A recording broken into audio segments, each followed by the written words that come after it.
Hello, ladies and gentlemen, and welcome to the show. It's your favorite paranormal investigator. My name is Tim Sudano with Paranormal Insight. Today, we have on the show, returning for the third or fourth time, Joe Montaldo, and we are so happy to have him on board. We're going to talk about disclosure and aliens and a bunch of other stuff. So let's bring him on without further ado. Joe, welcome to the show. He waves at us. You know what? I can't hear you right now. I think you might be muted. Oh, sorry about that, guys. I was muted, actually, because I was yapping about I was just warning you. I was waving at y'all, but I was warning y'all, do not upset Bob back there. She will come to your house, and you will not like it. I'm just saying. Yeah, it's bad thing. He's dead, isn't he? No. He just looks like he's dead. That's all. Well, he can't be his full self because people would get all upset if the gray was standing behind me. They'd be like, it would be kind of cool, though. I mean, that would kind of cap our disclosure discussion. Is that really a gray back there? Oh, shit. That's amazing. Oh, hey, Heidi, how you doing? Heidi's here. How's it going, Heidi? Well, let's talk about the whole disclosure thing. I had Steve Bassett on last week, and one of my best buddies. I love Steve. Yeah, Steve was awesome. We talked about capital D disclosure, what would happen, and what his take is. And he thinks this administration, this year perhaps, is going to say, "Yep, here's what's happening," and we're going to get UFOs in the front lawn of the White House. I don't know if that's necessarily the case, but it's certainly an intriguing idea. But what I wanted to really kind of ask you, given your background, is that where, as far as disclosure goes, we kind of seem to keep taking baby steps, really, really small baby steps. Not only people coming forward, but all the whistleblowers doing their stuff, and now people challenging the whistleblowers and saying that's not what happened. And I don't know. What's your take on this? Think of it like this. So this is what's right. And Steve and I have had this discussion many times. Him and I have debated this discussion because I always tell him you're not going to get to the truth chasing lights in the sky. It's not. Yeah, I mean, it can be anything flying around in the sky. Let's be honest about it. And disclosure does have to either come via the extraterrestrials or via the government. So let's look at the government first before we even talk about ET. So let's say that Donald Trump gets up tomorrow morning, walks out on the Rose Garden and says, "You know what, guys? I didn't want to tell you this, but extraterrestrials are real and they are taking our citizens." So what's the next response? And remember, we have crazy media in this country. Oh my God, it's going to be Trump is letting us being taken by extraterrestrials. That's going to be the first line, even though we all know it's been going on for, at least a couple of thousand years, maybe a couple of 100,000 years. It doesn't matter. That's going to be the first line you're going to see. That's the very first thing you're going to see. Then you're going to have instant panic in our country because no one's going to know who's actually being taken. Like I said, when you and I were talking, 98% of abductees don't know they've been taken. Yeah. So, oh no, now we have started a panic in our country. And then there's going to be a secondary panic when people start looking at people thinking, well, they might be with the aliens. They might have been taken, They might, because, no one's going to trust aliens because with governmental disclosure, there's no real proof to start off with. And more than that, there's no way for them to convince the general population that these guys are friendly. So if without proving to us they're friendly, there's going to be panic on our planet. It's going to start here, and then it's going to spread to the other 8 billion people on this planet. And remember, most of that 8 billion people do not believe in extraterrestrials. I'd say it's probably 60-40 these days. It could even be 50-50, but it's probably more like 60-40. But when you start talking about the Christian and Muslim religions, which make up almost 4 billion people, they're not going for this. Okay, and then there's a couple of other religions that you throw in there that make 5.5 billion people. They're not going for this. So that leaves us 3.5 billion people. Okay, well, if Alfred Weber's math was right, about 1.5 billion people are being taken off and on from birth to death. So that still leaves another 1.5 billion that are going to be up in the air not knowing what to think. And some of them may become violent. Some of them may be out in the streets with the end is coming. Some of them may try to become investigators to see if they can figure out what's going on, but there won't be any just peace. Disclosure, it's hard to make people understand, but you can't just come out and say, okay, they're here and they're taking our citizens. No one in this country, especially in this country, is going to go for that. The Russians aren't going to go for it. Neither the Chinese people. They're going to be like, what do you mean we're being taken? No one on this planet is really going to be settling that some race from another world or another time or another dimension is here taking our citizen and performing, well, not fun experiments on them and then keeping them off and on for life. So it's a hard sell. And I tried to get that across to all the disclosure people because I've worked with all of them for many, many years. And with the other problem with the exopolitics is they think that they're going to dictate the questions and answers to the extraterrestrials. Get the bleep out of here, man. It's not going to happen like that. You're not going to go tell the Greys, oh, this, no. They're going to be telling you what's going on. So, and that's another thing that's going to bring fear into humans. But without the aliens themselves disclosing themselves, it's going to be too mixed worldwide. A lot of people are going to think it's a hoax, or they're going to think, oh, Donald Trump's finally flipped out, and this, that, and the other thing's going to be said, and there'll be some evidence out there, but there won't be enough. It's really harsh for them to really come out and prove this. Now, extraterrestrial disclosure is different because they've already disclosed. As far as ET is concerned, they have disclosed to everybody who wants to, the 1.5 billion people and their children that are being taken. That's their disclosure. They don't really give a good bleep if the rest of the planet knows because they kind of consider the rest of the planet cannon fodder. They're useless to them. Is what it comes down to. So they're not evil and vicious, but they do know what's coming. And unfortunately, some people are just not going to be able to be saved for whatever's happening. So, so now you've got this contactee group, which will probably be around 3 billion, whatever happens. And which is a good colony. That's a good place to start a couple of colonies off of Earth with 3 billion people. We gifted 3 billion people. I mean, that's not a bad way to start. The rest of them, well, you're going to make good fertilizer. That's all I can tell you.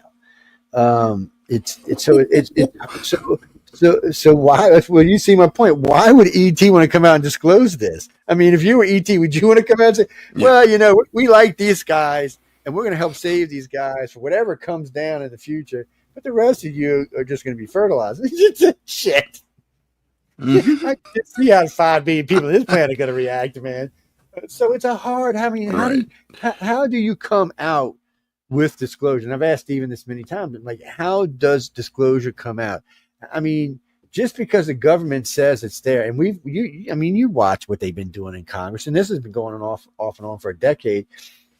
So you go out and look and see how many people has that convinced. Well, depending on what polling company you use, it's anywhere from 30% to 50% believe that there are extraterrestrials, but there's a catch. Only 15% of them actually believe they're coming here. So now you're kind of like, all right, well, at least 50% believe that there is extraterrestrials. That's a start. But 15% or 20% coming here, that's it's just a hard sell. And I want disclosure. I mean, I'd like to see it in my lifetime. What I'm hoping happens, and this is what I've always said, is this desensitization program. I'm thinking we'll actually first get to see a Martian life on Mars.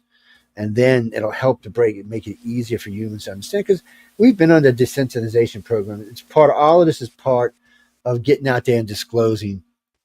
So they started out a long time ago with just little TV shows, little movies, and it just grew and grew until sci-fi. And then we have near now sci-fi, which is all over the place, showing things that are coming, how we're going to be interacting with extraterrestrials, and not in a harmful way. Also, our keychains, our food, even our toilet paper have extraterrestrials on them these days. So we're slowly being desensitized. And now it looks like we may have found artifacts on Mars. We've definitely found water on Mars, and where there's water and atmosphere, that we're pretty sure we're going to find life on Mars. So that'll be the first extraterrestrial life. It may not be intelligent, but it will prove to us that there is life on other worlds, which will be the next step. And then the next step after that, either way, will be an artifact. Either before or after that, they're going to find something that proves that some intelligent species existed prior to us. And then we're going to be, okay, well, all right, because none of these are a threat. finding alien life on a planet is not a threat, and finding a ruin on Mars that's 100 million years old or 10 million years old is not a threat to us. But it does prove that it exists. So these are things that help us to accept without feeling threatened. And then you know what's going to hit the fan, because the next step has got to be a real live. Hey, Mr. Trump, how you doing? I'm Mr. Bob DeGray. You know, that's what Joe calls me anyway. Man. It's just going to be it's going to be interesting to watch. Yeah, it definitely is. There's, yep, that thought went away. Take your time, man. That's horrible. Okay, I know what I was going to say. I was going to say that there's all the speculation, and you know, I tend to agree with your analysis. I think discovery through the lens of one of our probes on Mars, for example, would probably be the best first step. But if we're going to have someone shaking the president's hand, for example, if not, I don't know, probably the president's hand, is it going to be someone like Bob, or is it going to be a Nordic person, or is it going to be a reptilian, or what do you think? Well, the Greys are the most advanced out of the bunch, except for the light beings. The Greys are by far the most advanced. They make the humans and reptilians look silly, but the reptilians and humans have the most face time on our planet. So if you go back in the ancient world, Greys don't show up until about 3,000 years ago, right around the time of Christ, or right slightly before the time of Christ, the Greys show up. Before that, there's no pictures or hieroglyphs or anything with the Greys, but there's lots of the humans with the big long back heads, and the reptilians. They're all over the place. I mean, pretty much Mesopotamia was just reptilian is what it was. When you look at all their pictures and stuff, winged reptilians. Matter of fact, the Sumerians had quite a few reptilians involved, but they also had the humans with the big heads, but the Egyptians topped it off. They had a bunch of their pharaohs the heads were like this. So when you look at a human alien, if you look at them like this, they look like us. They're bigger than, but they're proportioned. You know, they're 6 to 7 foot tall. So they're proportioned to their size, but they look like us. But if they turn their head, then their head extends back a good foot. So definitely, you can definitely tell they're different. And there was lots of ancient pharaohs that looked like that, and also the Nazcans used to board their children to look like that. So the human aliens were accepted on this planet in several places, but then the reptilians were all over as well. So it looks like the human aliens got here first, and then the reptilians came home and said, well, wait a minute, this is not your planet, and decided, well, we're just going to interbreed with their slaves and give them sentient, which created us, or the beginning of us anyway. But we are that species that threw the aliens out of Samaria. That's what people don't realize. There was a rebellion, and that was us. It wasn't the original ones that lived there that worked and plowed the fields and ate. That was just the first creation of us, or the end of the 7 creations of man, actually.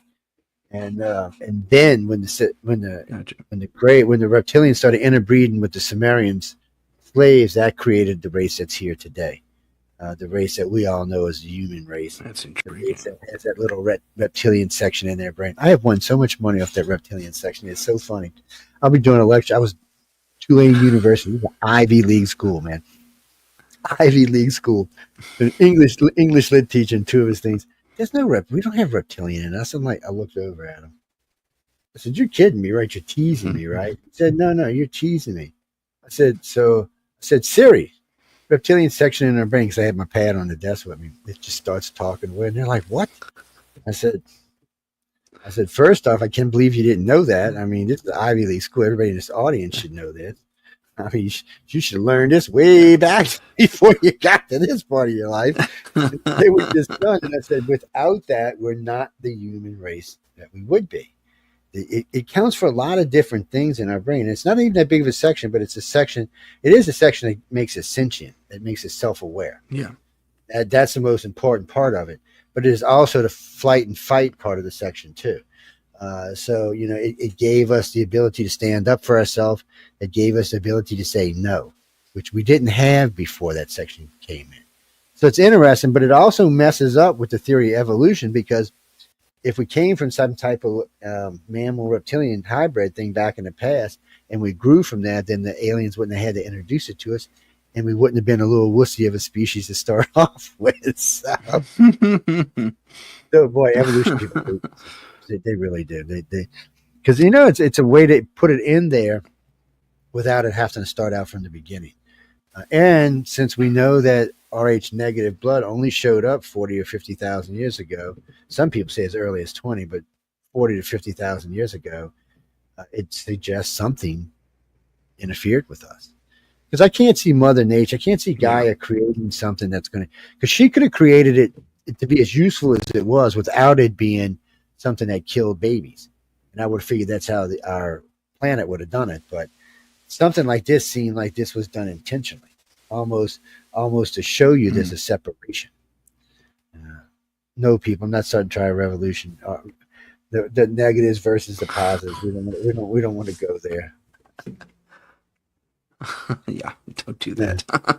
We don't want to go there. Heidi brings up an interesting point about the Arcturians, and I guess we're wondering, or she's wondering, whether the Arcturians play into this at all. Well, who do you think the Arcturians are? Answer that question for me, and I'll tell you. See, this is the problem when we use to describe different aliens, because different people think they mean different things. I've heard the Greys call 5 different things. I'm like, come on, people, stop that. Because I just call them, and that's the reason I call them Greys, humans, and reptilians, because it just gets confusing in the other way. Because there is too many. But who do you think they are? Do you think they're the human aliens? Do you think they're the reptilian aliens? Do you think they're the Grey aliens? Because there's really no other aliens allowed to do abductions on this planet. And there's not many other aliens get to visit. As far as we know, there's only 7 types that come here. And the light beings come very rarely. And the browns only come when there's a mess up. So 2 of those 7 species. Well, the tall whites from Charles Hall, that seems to be entirely something different. Arcturus from the 9th. A higher being. Okay. Well, the Greys would have killed them if they were here. I'll put that up for people to see.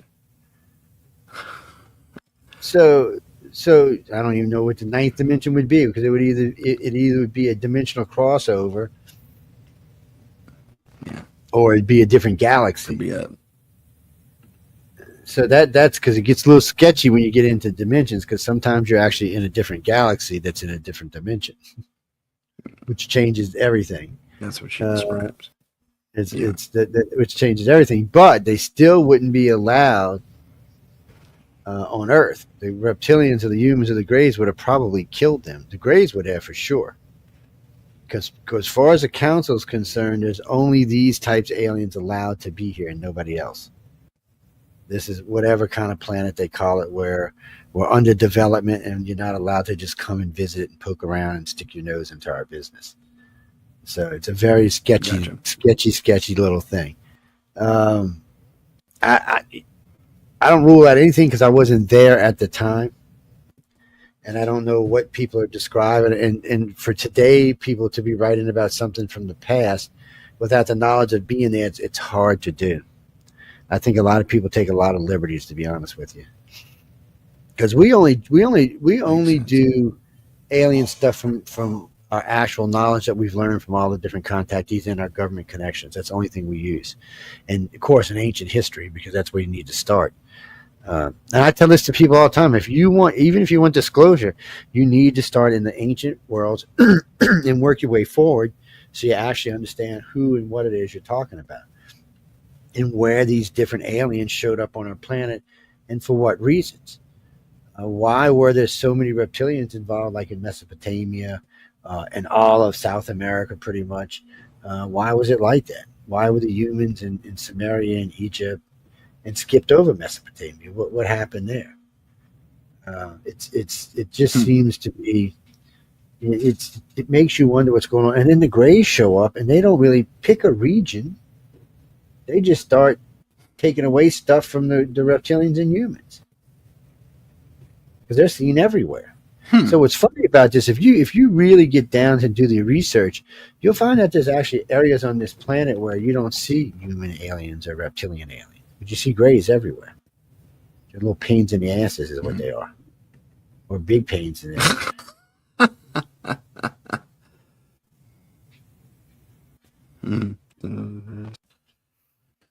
We'll have to check into it. I don't know. That's an interesting thing. Let me read it for radio audience. Heidi says, "I've been drawn to a twinkling red yellow yellow white star for over 7 years. I had several Arcturian synchronicities, and then looked up.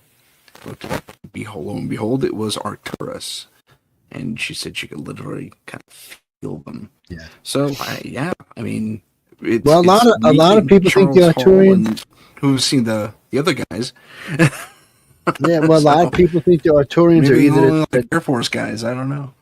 Yeah, well, no, but I know a lot of people think that a lot of the tall white people think the Arcturians are tall whites, and a lot of the people working in the abduction field for human aliens think that they're the Arcturians. See, that's what the problem was. Is some of these aliens got labeled with 3 or 4 names on them, like the Zeta Reticulans. And none of these aliens that are visiting this planet live close to us. So there's only 2 things, really. This is something we talked about last night, but there's only really 2 things. According to the Greys, they're from the other side of the galaxy, where the light beams came in, because light beams aren't even from our galaxy. They were from a different galaxy. They came here from a dying galaxy and enhanced the Greys so that they could stop the warring factions in this galaxy. And we know there's lots of talk about wars and stuff like that. And a lot of times they try to put it in today's time, but it's not in today's time. It was in past time. But a lot of that came into be. And knowing all that can help you get to help people educated so you can have some type of disclosure. But really and truly what we're going to need is we're going to need Uncle Trump, maybe the French president, maybe Putin, maybe Ping, and 2 or 3 Greys, maybe a reptilian and human, just to stand there and say, "Hi, guess what? We're all friends now." Yeah. I'm not saying how that's going to work. I don't even think aliens trust the Russians or the Chinese. So how can you have disclosure when the aliens don't even trust the people? And to be honest with you, I don't think they trust us either. I don't think we're any more trustworthy than the Chinese or the Russians. So right. If you're an advanced perhaps species, the lesser of the 2 of the 3 evils, but yeah, and not that much lesser either. So I mean, it's I don't know. I mean, you've got to get. I mean, disclosure cannot just be from the government, because too many people are not going to believe it. They're going to say it's some ploys to take over or something, it's just you're going to need something more. And now that we have drones, I don't even know if UFOs over the White House is going to do it. I'm not sure how this is going to work. It's I guess what you're going to really need is the Greys to come in and take over all the televisions and radios around the world and do a simulcast at the same time. People of Earth. That will show true power. That's something nobody can do today. So that would show true power. And probably scared of Jesus out of half the people on the planet. But a little fear is not a bad thing. Until we start shooting at them, and then it's going to be a bad thing. That's the other problem. Don't fire at the aliens, man. Yeah, that's the other problem. You, Greg, will be walking down the street, somebody's just going to pull out a gun and cap him. I just don't know how this is going to work. I want disclosure, people. I would like to see, because at some point in the past, the ETs walked amongst us openly. Not just in the recent past, within 3,000 years, because they did it with the Mesoamericans. They did it with the Native Americans. They did it with all kind of people from before 3,000 years ago, with the Egyptians, the Sumerians, the Aztecs. They did it with a lot of people. And think about it. The Aztecs, they were far more violent than we are, and they still walked amongst them. But they won't do it with us. Why? I mean, what is the difference? Too technologically advanced, really. I don't know. Maybe we can do some damage. Who knows? I wouldn't doubt it. See, my thing is, I've never thought we couldn't kill an alien. They're supposed to be able to upload their consciousness if they die. So, I mean, we can't actually kill it completely, but we could destroy its body. But then you may have pissed off somebody because you destroyed its favorite body or something, and they had to upload to a new one. I'm not sure if I want to take those kind of chances. Even though, I'm sure he'd be less angry because he has a new body, but still, I don't know, guys. Messing with aliens is iffy, iffy. Yeah, that's a strange one. But That's a strange one. But if any president that we've had in the last 50 years, Trump would probably be the one because he doesn't really believe. He's not a believer like the Clintons were. It's not that he doesn't think aliens don't exist. He does, but he's not convinced that they're doing things on planet Earth. That's his own words, by the way. But he has said many times he has no problem releasing any documentation that would prove extraterrestrials are real. But I've noticed something when he releases stuff, which is cool that he does, like the Kennedy stuff. But what came out of the Kennedy stuff? Did you see anything in there that was new or different? Or there was new stuff, but it wasn't anything that changed anything. Confused some stuff. Yeah, that's true. So I don't know what to make of it. And then we do notice still some of that footage looked a little suspicious to me. Yeah, and that's true too. So we don't know what went on there either. So I don't know, guys. Yeah. I want disclosure. I'm just not, sending people to talking to the government is. No, I have. Whoever just sent me that text. No, I have talked to the government. It's not that. It's just, what are they going to do with it? So you had people like Koresh over there, or whatever his name was. He's an idiot. So he goes in front of Congress. He has no firsthand experience. First rule right off the bat, boom. No firsthand experience, no talking to Congress. Okay, no. If you have not seen an alien, seen a UFO, worked with them, been on a big nope, that's a red flag. That's a Stephen Greer trying to get his value up in money, or getting some more elections, having this guy making money for him. The guy said too many things. Come on. He said they had 78 aliens or 78 craft. He said every third craft came in and crashed and they recovered it. I mean, really? So what you're telling me is they got a worse flight record than the FAA does by far at this point, and they're still sending aliens over? I'm like, no. Who comes up with this kind of stuff? Everything he knew was either most of it was third-hand information. It wasn't even secondhand. Most of it was third-hand. Now you had the three pilots, which pilots are great because pilots are they're very observant and they're going to tell you what they saw. But they can't really come to any conclusions. They just saw something that is very advanced, probably not from here, but you can't rule it out 100% because with drone technology now, we have the ability to do things we didn't before, pulling G's that we couldn't do because there's nobody on board these craft. Oh, sure. Speeds that we couldn't pull. I mean, we have supersonic jets now, and if there's no people in it, we can go even faster. So there are things that we can do, but things like what they described in the Foo Fighters, they did stuff that we still even today can't repeat. Get close now. We get a lot closer today. We can do loop-to-loops around jets, but we can't keep up with a drone with a jet flying full speed, so it's not going to happen. But we can't. They can't really how long they could dodge bullets. I don't know, but these things weren't even afraid of bullets. Matter of fact, some of the Foo Fighter, some of the. Well, did they spit them back at the one guy from Blue Book? I don't know. I know. On the bombers, they said that it was a waste of ammo. Sometimes you'd see them bounce off. Sometimes it looked like they would just disintegrate. Sometimes they would just disappear. A couple of them got ricocheted back, so that I think it became a standing order not to shoot at them. And it wasn't just a standing order in our military; it was everybody's military. Remember, people, it wasn't just the United States or our allies. Our enemies saw them as well. The Russians saw them. The Germans saw them. The Japanese definitely saw them. They reported them many times, but even the Italians, Japanese. Yeah. So I mean, these were things that were being reported by every active military that had in-flight things going on. No one was able to bring one down. No one still to this day knew what they were, but they were there. So, and you can't say they weren't because there was too many witnesses. There's even videotape of some of them. Well, there were some photographs that came out too. I mean, the photographic evidence was really hard to fake back then. So if that doesn't, so think about this. This is the end of the war. We're coming close to the end of the war. We have all this information now, all this stuff we brought back from Germany. That would have been the perfect time for some sort of disclosure. Like, the Germans had gotten hold of some alien technology, but now we've got it. It's safer now. We still haven't seen the aliens yet, but we know that they were here. So that would make people nervous, but not completely nervous because they're not here right now, as far as I know. I mean, you're going to have to break us into it a little at a time because we're just not ready.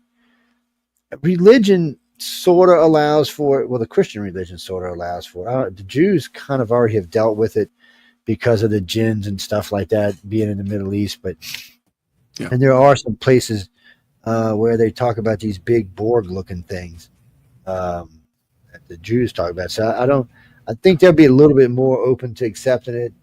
The Christians and the Muslims are going to have a hard time. I mean, they're just going to have a hard. I mean, I'm talking about the true Christians and Muslims. I'm not talking about the wannabes. Just the true ones. 3.5 billion people are just going to be like, no. And what always bothers me about this is because it always bothers me, first off, that you people put limitations on the creator. Shame on you. So anytime you say, oh, no, it can't be, bullshit. It's the creator of the universe. It created us and create anything. I mean, we may just be one of many mistakes as far as we know. He might just be going along creating till it gets to the perfect race. So you better watch what y'all talking about. It's a hard thing to understand, but you can't limit the creator because, I mean, the creator can create anything he wants. So the fact that he may have created races before us that are older, wiser, and smarter is not something you should not be thinking didn't happen. Besides that, the Catholics admit to that. So Father Malducci's already admitted to. He admitted to me when we were talking. That's a whole recorded conversation with Piola Harris translating it. And then the two Vatican astronomers I met, they admitted to it. One of the bishops admitted to it. But more so than that, one of the big ones came out and said right after the Pope was brought in that yes, it's the Vatican is aware of extraterrestrial life. His words, not mine. And they do think that this extraterrestrial life is higher plane with God than we are. Their words. That's because they're so much older than we are that they think that's where they are. And maybe they are. I don't know. I mean, I've never asked, hey, Mr. Gray, what God do you believe in again? Not yours, Joe. I can hear that. We believe in Heidi's God. We're Arcturians, man. I like it. There's I'm sure you've seen those supposed Area 51 files. They're black and white, and they're talking to a grave, and he's got this deep modulated voice. It seems kind of fake to me. What's your opinion on that, real quick? That's a whole problem. So, okay, according to released papers a while back, there was supposed to be 3 grades: EV1, EV2, and this guy here, Jabba Jaw, whatever the hell they called him. And my problem is we had better video back then than that. You know, I mean, I seen moon shots. I mean, I just and this is an enclosed room with probably whatchamacallit cameras. So it just should have been better than that. Even if they were holding a held hand, even if it was a reel to reel held hand, it should have been better than that. It's almost like it was made choppy, so you couldn't actually covered the flaws. That's the only thing I can say. J-Rod is probably fake too. J-Rod kind of looked like a puppet. I didn't have anything against it personally. It's something about the way his head moved. Looked like it had a stick in it or something. Look, I'm not I can only tell you, oh, you talking about pervert boys? Oh, no, I busted him right off the bat. Oh, no. I can't even think of his name right now. Because I called him pervert boy, so I forgot his name. We'll put his name up there. He was real famous. He had the alien was peeking in his window, and his wife's name was Lisa. Oh, I can't think of his name now. Anyway, we probably shouldn't use his name anyway, but because he went to jail for pedophilia. Oh no, I'm sorry, it's not true. He did not. I'm going to get sued. He went to jail for buying kitty porn online. We might as well get it correct. And I can't remember his name. Anyway, he was famous. I mean, Piola Harris, all of them, all the big time ufologists were courting him around. Because I called him a liar like the second time I met him, but because I'm an ass like that. It took me all of 5 minutes to debunk the pictures, and then I said, okay, even though I get degrees in this, I'm going to go ahead and send them over to McAfee and let him do it. He calls me. He said, why did you send me Joe's? Obviously a hoax. I said that. I said, but nobody wants to accept it from me. I said, you need to come out and say they're a hoax. And then, so of course he did. He's like, oh no, these were hoax. And what is his name? Steve? No, not Steve. Anyway, I know his wife's name is Lisa. Stan Romanek. There it Okay, goes. I just want to get your Oh, take. brand. So Okay, there you go. he's he was all over the place. Oh yes, and I did. I mean, I didn't know he was in that other stuff, but I remember when the first time I seen his stuff, I'm like, dude, you're full of it. And then I busted him. I called him out on air. Look, I said, let me tell you why I know this is a fake, and I walked through it with him. And I noticed a couple of weeks later he had another one show up, and all those things were gone. I was like, dude, you busted. I'm like, just leave it go. I said, whether you're, because contactees, unfortunately, sometimes will make stuff up because once they've come out, they get all that attention and everything, they get used to it. But you only get as much attention, as much new stuff as you put out, unfortunately. And so a lot of times it goes away. So they fake. That's what happened with Michael Horn's boy, Billy Myers. I liked Billy, but and a lot of Billy stuff is legit, but his last pictures weren't. He stopped being able to get good photos, so he hoaxed 3 or 4 of his photos, and you could tell he hoaxed them, especially the one with the one in front of the tree, because the sizes are disproportionate with the tree, and that's the first one that got him busted. And I was like, Billy, why'd you do that? And Michael's trying to defend. I said, Michael, they're fake. I said, we're not going to argue about that part. I said, I believe that Billy Myers is a contactee. I just want to know why he did this. And I mean, I already kind of had an idea, but still. But he said a lot of other stuff, like being at one time he was Jesus, one time he was Mohammed, and all kind of lovely stuff. And there's a lot of people out there that say that kind of stuff. Apparently, there was a lot of reincarnations of Jesus at one time, and he must have been like really confused because there were so many of them at one time. No, I'm not being serious. No, people, I can't help it. I just, it's how it works out. It's like one of the favorite people in reincarnation when you, not reincarnation, but when you do past live dreams. King James and King James and King Edwards is one of the favorite ones. I mean, literally thousands of people have said that the reincarnation. Well, you see people makes me kind of wonder about reincarnation. Apparently, there's some issues going on. And maybe there's from all worlds and all different universes y'all being sent here. I don't know. I'm just trying to help you out. Who knows? Number one thing for disclosure, honesty, and no more bullshit like what we seen with Stephen Greer and what's his name. Those witnesses, those Air Force witnesses were good. The Navy and Air Force pilots were good witnesses. They told you what they saw. They went through it in detail. Very skilled at what their job is. Very, very ranked, very high. So you can believe everything they said. And they don't think it was from Earth. But they didn't tell you that they were. And if you listen to them, and that's what's so funny. Because when what's his name is describing these craft, you've seen 2 of the pilots looking at him like, there's no way, dude. These things were whooping our asses all over the place, doing backflips, spinning around, and pushing us up in the air with their own thrust. And there's just no way. You could see the pilot's eye literally going, this guy is full of it. And they were just witnesses on the same thing for them. But you could just see it in their face when he was giving these descriptions like, well, what aliens are you dealing with? It's not the ones we're dealing with.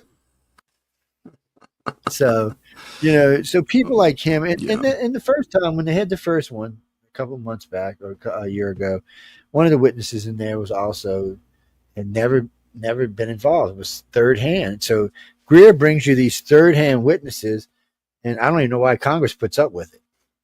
All this is so he can write another book or get another. So Koresh went on the dimensional thing, saying they were for dimension. So Greer for the last 3 years has been pushing this.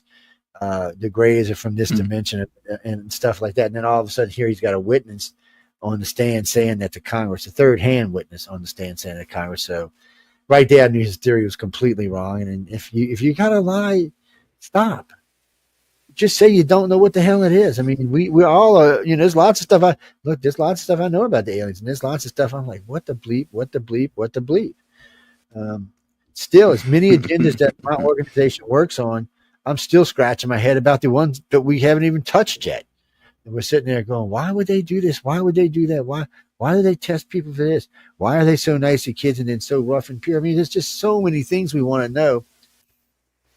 And a lot of these we're not going to know until we make contact. Well, hey, Mr. Gray, why'd you do that, Yeah. Mr. Gray? That was kind of mean, you know. He's gonna be like, "Shut up, dude. You want to be the next one?" No, we're good. He'll send Bob to your house. Look out. Bob turns into a real one when we're not around. He puffs up. He just stays like that. He said he anytime we're logged in, he said all the people that are logged on he can scan. I was like, sorry, people, y'all being scanned. I like it. Don't worry about it. He only bites if you ask. He's that kind of alien. Got it. He's a little weird. I can't tell you, a strange alien. Oh man. So okay, let's look at disclosure's been surrounding surrounding the UFO matter, the UAP matter, whatever you want to call it. What about the other disclosure bits? Bigfoot, Loch Ness, all those other things. Is this gonna just domino? Or well, so when we found that there's other parts of disclosure. Well, there's lots of, but like once we found that Bigfoot tasted good, he stopped showing up. He's like, nope. We caught one down in the Sabine River Valley heading for lunch. That was it. They never came out again. They're like, we're going whatever planet they came from originally. They went back to.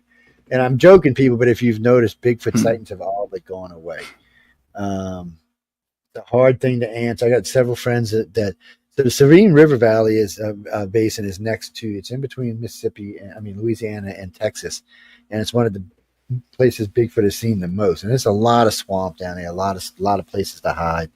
And then after that, I think it's somewhere up in Washington State. But the problem is, and then in California. But the problem is there hasn't been that many sightings. But you know what? In all fairness, there hasn't been that many UFO sightings either. It kind of makes me wonder if things are winding down and if we should be worried. Because if you go back, so when we're 2025, so if you go back to 1970. In 1980, you will see there are more UFO pictures taken then than there is now. And remember, there's 4 billion cameras walking around on the planet today, and good ones. I mean, come on, this thing's got a 128 megapixel camera in it. It puts them things in the 70s to shame, and in the 80s to shame, and still the amount of UFO pictures are they're just not manifesting. We look for them all the time. You can go online, and right now you can go and do UFO search for so you might see 20 new ones, maybe even 30 new ones over the last 50 years. But if you go back before that, there'll be 50, 100 of them. Why? So it was the contactees back there smarter or whacking pitches faster. I'm sure some of them were hoaxes, but still. You know how much easier it is to hoax a UFO today, especially now we got AI. I mean, Jesus, it's. Oh, I know. I am getting a little worried that because there's a lot of things that's even. So I was talking with someone, I was talking with Netflix about it because we were thinking about doing I was doing a gig with them. We're thinking about doing something else, and then I might do it inside the organization if I can get enough people together. But I was talking with them, and we had noticed. We were talking about paranormal stuff because he said, you own a paranormal radio network, you got a lot of stuff. I said, yeah, but even the ghosties don't seem to be as active as they used to be. And he's like, what do you mean? I said, that's super true. It is. And I said, I don't know how to explain. I said, maybe they're crossing over faster. Maybe they're getting tired of being put on TV. I said, if I had an answer for it, I'd probably be rich. And I said, I got a lot of people working on these questions, but why is activity slowing down? Now, some people will argue with me, but when they do, the first thing that comes out of their mouth, well, prove me wrong. Show me. We live in the show me world, man. This isn't the old days. This is the internet. You can show me instantly. Joe, shut up here. I'm going to show you right now. And then you can shut me up. But you have to show me. So, but nobody really can. So it's bothering me. And I just broke out with the paranormal stuff with some of our higher people in the network and some friends of mine who have been working with me a long time. And they're the same way. Nobody wanted to say anything until I did. And they're all like, Joe, it just seems everything seems to be slow. What do you mean Donald Trump cost? Who the hell sent me that Donald Trump? I'm going to keep that from use that on Friday night. Okay? Yeah, no, Ronnie. I seen who it was. Yeah. So Miss Ronnie. I'm going to use that on Friday night. Say, Ronnie said, it's because, might as well. I don't know people, but it does seem weird. and maybe it's going to slow down enough that it makes disclosure easier. We need for the people of this planet to come to some kind of plateau, some kind of balance. Heidi, you still around? You feel balanced today? Because when I ask most people, they look at me like I'm stupid. What do you mean balance? I said, do you feel balanced in your life daily? They look at me again like, Joe, what are you talking? I said, balance. Oh, shut. And I'm like, what do you mean? And I get cursed at. It just. Oh no, I'm serious. See, I just got her act together. Yeah. And you like yes. She's like one in every 100 million. But Heidi does seem like she got to act together. I see her posting a lot, so she seems like she does. But a lot of people are they're off on one part or the other. It might be with the kids, might be with the spouse, might be with the dogs, might be with life itself, might be with the aliens. It just seems like somewhere in their life they're off keel for some reason or another. And Kirby, why don't y'all go in the chat room? So thanks. It would be nice because Tim could. No, we're on. You can go to. I threw up one of the Rumble pages, and I know we're on News on the Flip Side, iCar. We're on Paranormal Insight. You can go to my website as well, or to my YouTube. And then we're also on the other two YouTube pages. I don't know. The UFO gods and extraterrestrials are so hard to find. Don't ask me. You got to ask YouTube about that. I mean, it's just hard to find over there. That's why we started using Rumble more. Rumble seems to be starting to work well. Eventually, we'll get all the hosts on. So on the eyeball side, crazy thing. Just before I came on, I decided to check our standings on the UFO radio. So we're number one on the second page, which is really good. So in the old days, we used to be number one on the first page. Actually, usually the first 5. So I'm glad to see us moving back up that ladder in that direction. So if you're typing UFO radio or paranormal radio, it makes it easy to find us. I guess we need to put Heidi on our own show, huh?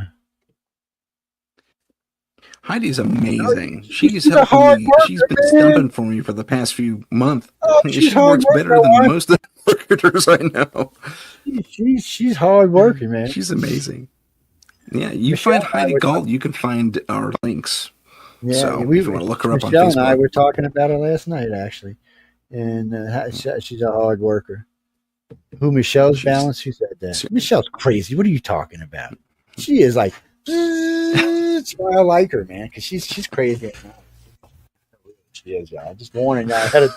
Yeah, I hear you. She's she's a good friend of mine, so I can pick her. And she's a Canadian. She's super. Canadians are on my list to pick on right now. So, sorry, guys. It's just how it is.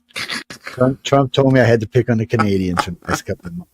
Don't ask me. I don't know. He said to pick on them, Joe. By presidential decree. Remember this. I'm a coon-ass, so technically I'm a Acadian anyway. I'm a Acadian, so, yes, we're related. Acadians and Cajuns are related, so technically I'm a Canadian. Anyway, they might be the first to disclose. We always talk about the U.S. being the first to disclose, but it doesn't have to be us. Yeah. Oh no, Michelle's great, and she does bring in a lot of people. It's but we don't have to. I don't see if Russia gets it. I don't know if we're going to believe it. Xi Jinping, you would want to think, but still, he's still. Maybe Egon, the French guy, he might be able to come out and say, "Hey, look at this." But the Saudi prince, I don't know if we're going to believe the Saudi prince. The Israelis, I don't know Israelis either. It's besides Israelis won't say it's an alien; they'll say it's something else. Europe, maybe the EU comes out and say, "Hey, we know extraterrestrials are real now." Actually, well, the French have been pretty heavy on their personal disclosure in their country. Yeah. So the Germans and them. Marley, you can save that for tomorrow night about the Germans. We'll talk about that tomorrow night. It's not for this kind of show. No, sorry. People get confused these days when they see me. And then they just, there's a lot going on in Germany right now, but it's nothing to do with UFOs and stuff. I mean, there's UFO stuff going on over there too, but there's a lot of other stuff going on that the U.S. isn't real happy with. Yeah, there is. Well, no, so if you want the story real quick, so probably around 1890 to 1900, an alien showed up to Germany, because Germany was the most advanced country on the planet by far. We weren't even close, actually. We were working on stuff they were, but we were still a decade behind them. I don't hate to be hard on our country, but we were. They were the most. So they say that this alien race gave them a saucer. And then from 1911 to I think 1913 or 1916, they tried building flying saucers. First one was a tank. This is a round tank with a big cross on it and some guns on front and back. But it had guns all the way around. And then they tried to build a jet. And think about this. They were trying to build a jet saucer in 1912. That tells you right off the bat how much freaking further advanced than when we were. And then they had a boat, another type of aircraft, and then some kind of weird shaped original. All of these were designed off this UFO that they had got. The problem for them is anything inside the UFO was well beyond any technologies they understood. They hung on to it. Vernon von Braun was the next one to look at it. And Vernon actually admits to seeing this, by the way. And he's how I found out that the United States had it, through a conversation he had with his I like to call her his number one. And Carol Rosin was the girl that worked for his number one. So, but long story short, he actually admitted to seeing this advanced saucer, and they were told, he had advanced propulsion systems on this. The guy, whoever got it, had seen it in action, but was dead by then. So they were trying to design things from it, but nothing. They still didn't understand how anything worked. Well, when the U.S. when they cut the deal with Vernon to come get him and the other scientists, Vernon von Braun told the U.S. about this saucer. So when they they retrieved the scientists in groups. They retrieved one of them somehow or another. They retrieved the saucer and brought it to, guess where? Roswell, where they crashed the damn thing, and everybody kept saying aliens crashed it. So they got it there. They got it there. If I remember the story right from the nurse and the other lady who was there, if I got the story right, 3 Grays showed up out of nowhere, landed a craft on the backside of Area 51, was escorted to where this thing was in the hangar, and they said, "Look, we will try to help y'all understand how this craft works, so you can try to develop stuff in the future." Since we got our hands on it, they figured, okay, we'll let them, because we're pretty sure the human aliens had stole the human aliens had stole the gray saucer, and that's what they gave to the Germans. They didn't give them one of their ships. They gave them one of their ships. So anyway, the Grays get there. So the Grays didn't reclaim their ship. They said, okay, we're going to try to work with you. They all got in the ship. I think it was 4 or 5 humans and 3 Grays. They took it off, and the humans were flying it. And from the way the report goes, quite well. And then one of the humans, because it runs off of telepathy, I guess got sidetracked or got distracted is the word they used, and they crashed the son of a bitch into it. Well, none of the humans were actually in any type of harness, so when they hit the ground, no inertial dampeners, was pretty much much.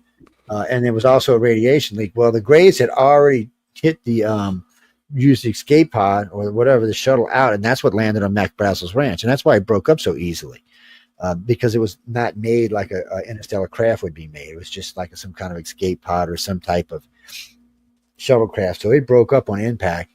And one of the Grays was found alive. The other 2, well, from what I understand, were pretty messed up. They retrieved all the debris. And that Gray didn't live for that much longer either. And then those hikers, the Cub Scouts the Boy Scouts found the other craft in Sedona, Arizona. Not Sedona. Starts with Aurora. C. Oh, yeah, Aurora. Okay. And so they found the other one, which was actually brought in. It was found intact with no damage to the exterior whatsoever. But they did find 4 human bodies outside of the craft, kind of like melting. No one knows how the bodies got out of the craft. Did they walk out on their own?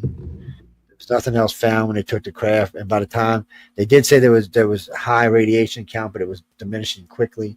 And then they pulled up, and there's actually pictures of this thing on a flatbed being taken out. So it was probably the size.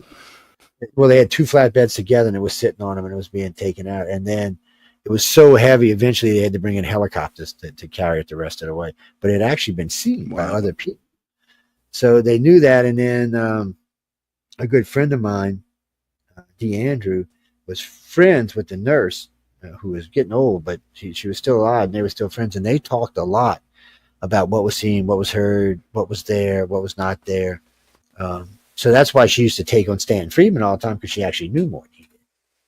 And they used to get into the debate all the time about it. Stan hated it, man. He loved her to death. Don't get me wrong. Stan thought she was great because she knew more than he did. Stan didn't like to lose, though. I gotta be honest with you. He wasn't big on losing an argument, but it was fun to listen to him. It was a lot. And those, by the way, ladies and gentlemen, those archives are still available even today. You can go catch them. It was Eye to the Sky was the name of the show, so just look for it and the ones with Stanton. But those are really good. So Eyes in the now Sky. we had, So now we had an idea that we were given this craft, and we crashed the craft, and because we could never figure out why the Greys just didn't come get their craft. Why didn't they retaliate for killing one of their people? Why didn't they? Because first it was radar. Okay, what radar? Right. Radar. I mean, radiation in space, radar waves in space are much more intense than you're going to find here on the planet. So they fly through that without any problem. Uh-huh. Lightning, I mean, the energy dispensed in space, or even coming through the atmosphere, is way more powerful than lightning is. I'm kind of like, no, I'm just not buying it. Because somebody, well, maybe it was close to ground, lightning hit and pushed it on the ground. Well, that's the possibility, but then that wouldn't allow for the escape craft to get out. It would have been too close to the ground. Exactly. And the craft, when it came so much, it was quite a big, 100 miles or so before it came down. I'd have to go look at the distance between the two towns, but it's not just around the corner. So, I mean, we knew that, and then we knew it was just sitting there. And there were several people reported seeing this thing sitting in the hangar at Area 51. First, it was it wasn't even at Area 51. At first, it was in wherever the hell Hangar 18 is. I can't remember the damn Air Force Base now. It was actually there for a while. Yeah. And then they took it from there and brought it to Area 51 because too many people were finding out about it, I guess. So then they brought it back out to Area 51. That's where it stayed, and that's where it's at even today. But nobody still can fly it. No one's figured out how to fly. I guess nobody wants to take the chance after what happened to the original crew, at least as far as we know. Now, maybe they are flying it now. Maybe the Greys helped them to figure it out. But it seems like they needed a higher, more intense type telepath than what they were using. That's what it seems like. Because the Greys actually merge with the ship. They get in these little things, and the ship kind of merges with them, and their skins merge together. And they go full telepath. So it's like they're actually a working piece of the ship. So it's kind of different. Gotcha. But the Greys said the humans could actually sit and fly it. There was a way to do it manually. That's what the Greys called it, manually. And I guess that was, if there was only one Grey left, there had to be a way to fly the damn thing besides merging with it. But the merging thing we have heard more times than I can mention. And there have been several humans who have been exposed to this, where they get in this slot and the ship just gets around them. And the humans say it's not so much that they merge with their skin like they do with the Greys, but somehow or another they merge with their psyche, and they can see everything in their head. They can see like the outside of the ship, anything they're thinking about ahead of anything, any destination they want to go, any weapons, anything like that. They can see all of that, and so that's interesting in itself. Which means it means the right level of integration. Yeah, so it means that's why Boeing was looking at first, but then the Air Force and Navy ended their remote viewing program and opened up their psychic viewing program. By the way, ladies and gentlemen, it wasn't even a secret. It was out in the open. They said, hey, the U.S. Air Force and the U.S. Navy said, we're going to start looking for psychics. I was like, really? This is like in 2000. I was like, really? Openly, blatantly? That was amazing that they did that. It's still classified, but it does exist. Yeah. The program is classified. The fact that it exists isn't classified. That's how it works. You go try to get inside their stuff. Yeah, some psychic will wipe your brain, man. Wow, what was that? Like the TV show scanners.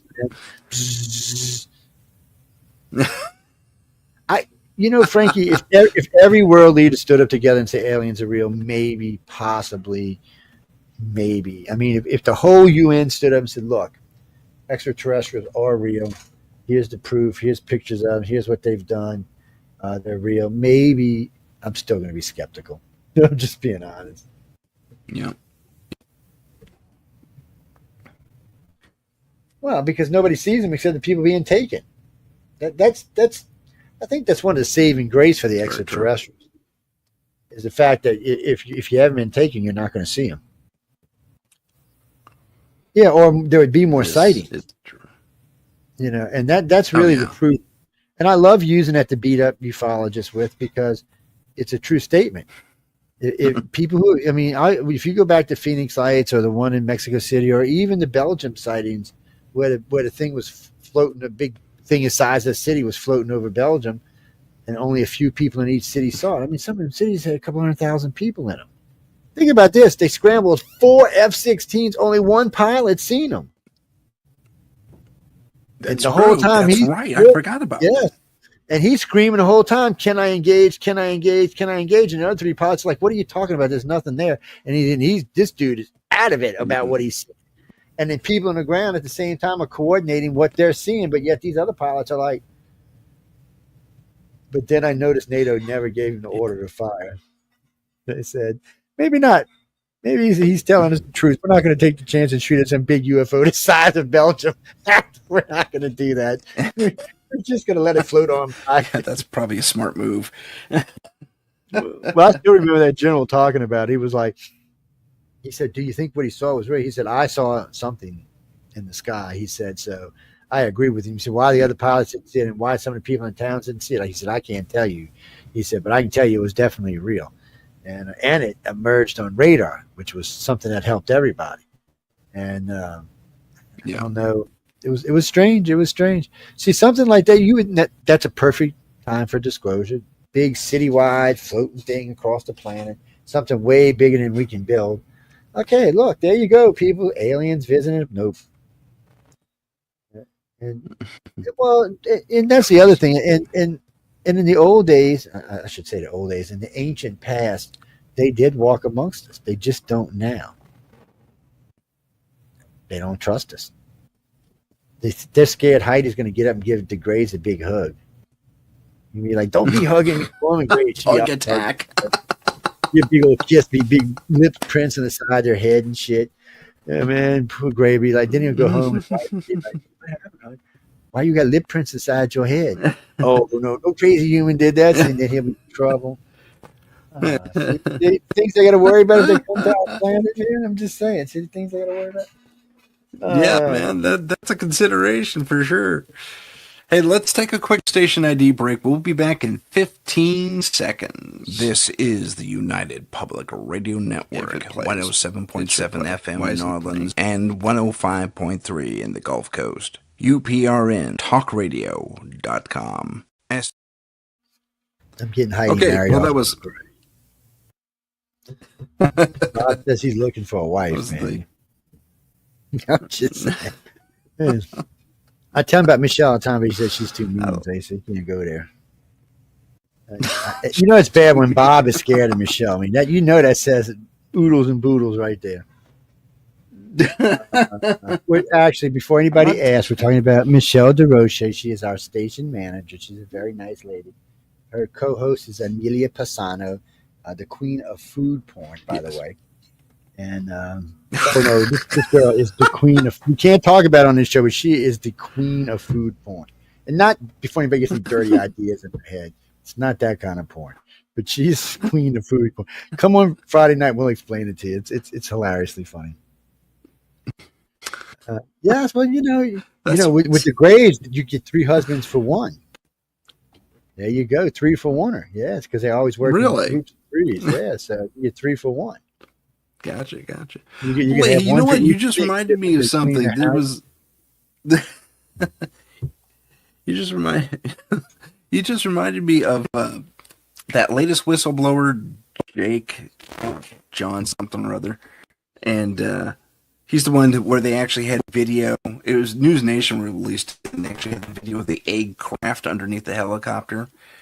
And they said the reason they brought it down using a psionic or a psychic person, and that whole scenario reminded me of something from sci-fi, from Babylon 5. That's how they defeated the enemies in that show. They had a bunch of psychics on one ship, like 3 of them per ship, to block the actions of these dark shadow ships, and it made them freeze. They were able to fire on them and take them out. And that's kind of how they describe the scenario of taking down that one. Might have been Babylon 5 fan UFOs. that started it. It's Babylon 5, by the way, ladies and gentlemen, is the best near-night sci-fi on air. It's older now, so the special effects are kind of wore out a little bit. But other than that, the actors and all that, it still stands up. It stands up well. It's great.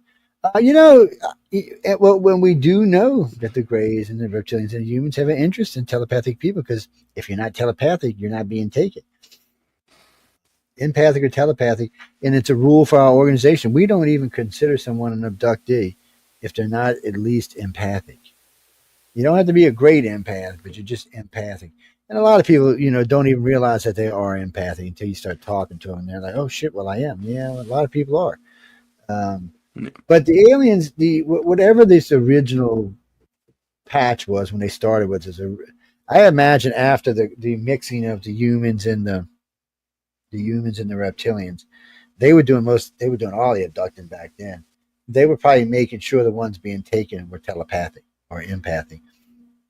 And then they just built from there. When the Greys finally got into the middle of it, everybody says the same thing about the Greys. The Greys were sent here by the light beings and the council because they were scared that humans and reptilians were going to get into a fight. Not over the planet, but over us. And so they sent the Greys, and then the Greys took over like 60% of the abductions after that. But also they expected them to be empathic and telepathic. Because you got to remember, as far as they're concerned, if you're not empathic, telepathic, you're cannon fodder. You're a waste. I know it's cruel when I say it that way, but that's how they feel about it.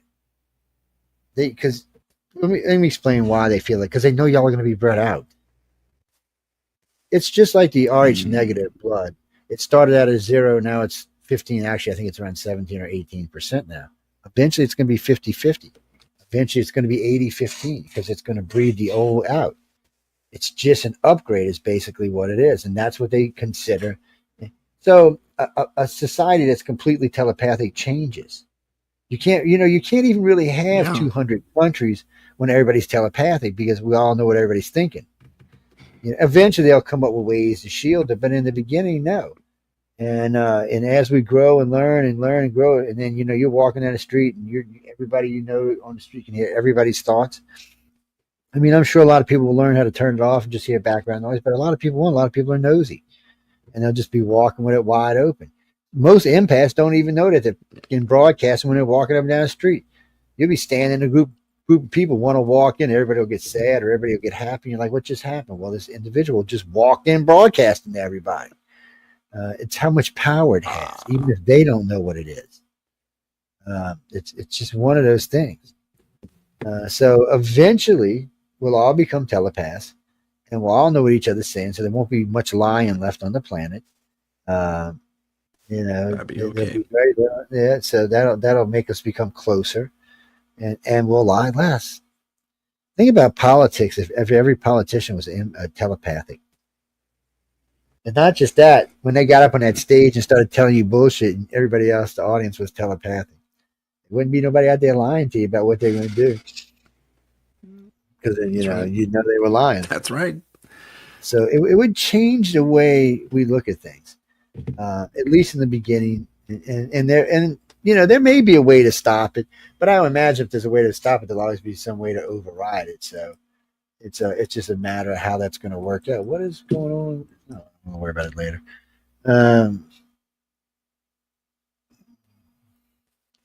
Okay, and why would it have done that? That's weird. We'll have to check on that later. Sorry, if you're on Rumble, people, I don't know if Rumble says it was either ended or deleted. I'm not sure what's going on. I don't know why. It's up here with us still. Sorry, people. If Rumble went off, you can always come back and catch us on one of the YouTubes. Yeah, I'm not sure what the hell happened there, but we'll check on it later. But being a telepathic race, which is what they all are. Think about it. The Greys, reptilians, and humans are all telepathic. The tall whites are all telepathic. And they have one government, and most of them have one religion. They've united, which means they can I mean, people don't understand. Earth was united. Cancer would have been already cured. Most diseases would be wiped out on this planet. Um, we would be living a much higher standard than we live today. It's just, and for mothers and children, it's going to be very interesting. So, when a mother's laying there with her child laying on her chest, they'll be sharing that. And I imagine in the womb, at least after about 6 months, they'll be sharing thoughts. It's at the very least, I mean, child that kind will of feel happens now empathic. anyway.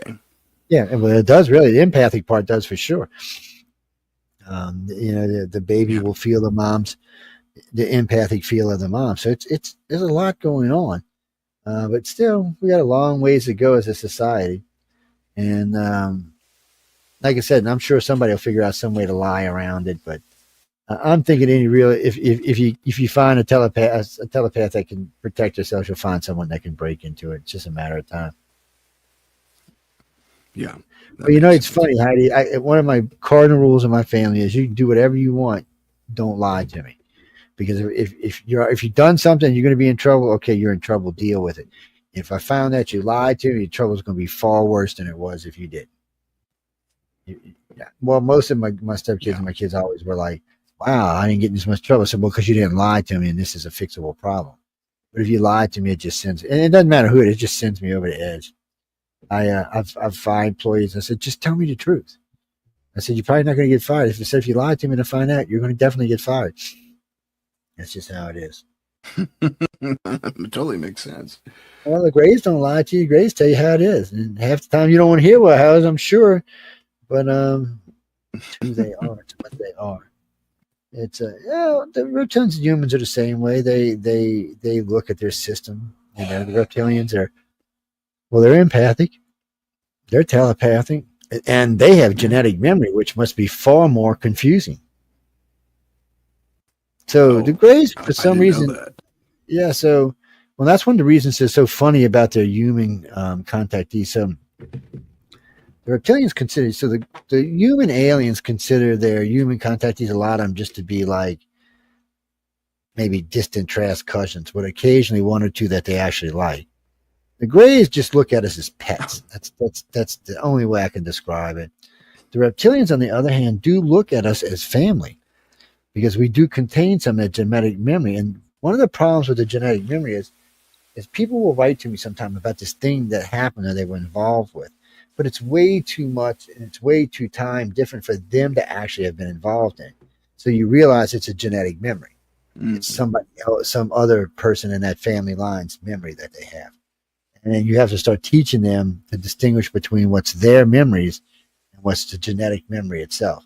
And like most of them tell me, after a little while, it's like a flavor or something. You distinguish what's the difference. And you can start seeing. So they actually get a lot of knowledge by thinking about stuff. Things will just pop up that other people in their family has experienced, and they have that knowledge now. It's a nice feature. I see. It's also, I imagine, can be quite entertaining. When you just start going through genetic memories. Oh, look what great grandpa did. Oh man, great grandma was, she's a little wild woman there, huh? I'm just, so we're getting there. I mean, and it does seem like the arch negative people are a bit more ahead on the telepathy and empathic stuff, even telekinesis. It's I don't know why. It just seems to be that way. It might be just the upgrade. And eventually that upgrade will upgrade to something else. Well, think about it. I mean, a long time ago, everybody was brown hair, brown eyed, and brown skin, and one blood type. Now we're like a diversity melting pot with 8 blood types. It's so you figure out what's going on. There seem to be mutations happening all over the place. Well, no, we were all brown-eyed at one time. Yes, because the people that originally bred, if these stories are true, then they were all brown-eyed. Brown-eyed, brown skin, brown-haired, probably maybe black-haired, but that's what they were. And then when the Rh negative blood came in, it caused a mutation, which caused green and blue eyes and other shades of eye color. And then it also caused Rh negative blood, which created an Rh factor, a negative Rh factor for all the blood types. Yes, with Rh negative being the purest form of blood known to man and the universal donor. So before that, there wasn't a universal donor until this accident happened. We're going to say there wasn't any such thing as a universal donor, but today there is. Do you know they offer people with Rh negative up to $750 a pint for plasma? Ooh, well, someone get down to the blood bank right now. Make some money, people. Make a little money. I wonder how many times in the week you can do that, man. I don't know. You know, the Rh negative thing was the Rh negative thing was a complete fluke that we even found it. We didn't know that it was a thing with the aliens until we started asking what your blood type is. And then we started like, what the hell? Why is there such a big discrepancy here? And then we weirded out when we found that Central and South America was 98% O. Just O. 8% O. And the rest of the world's not like that. Everywhere else, it's like 36% that, 37% this, 8% that, 7% this, 1.5% that. And somebody wrote to me the other day, what's the rarest form of blood to man? Really, it's AB negative or AB positive. They're 1.5%. But that's not exactly true because they can take Rh negative. So they're not actually the rarest form because Rh negative can only take, O negative can only take O negative. They can't take any other blood but their own. But O negative, everybody else can take their plasma and be converted into your blood. I know, ain't that a bitch? I know. No. It's you'll find a lot of O negative people green eyed. Yeah, you'll find a lot of green eyed ones. I have no idea why. It's some kind of weird thing. Heidi, what color eyes you got? Purple?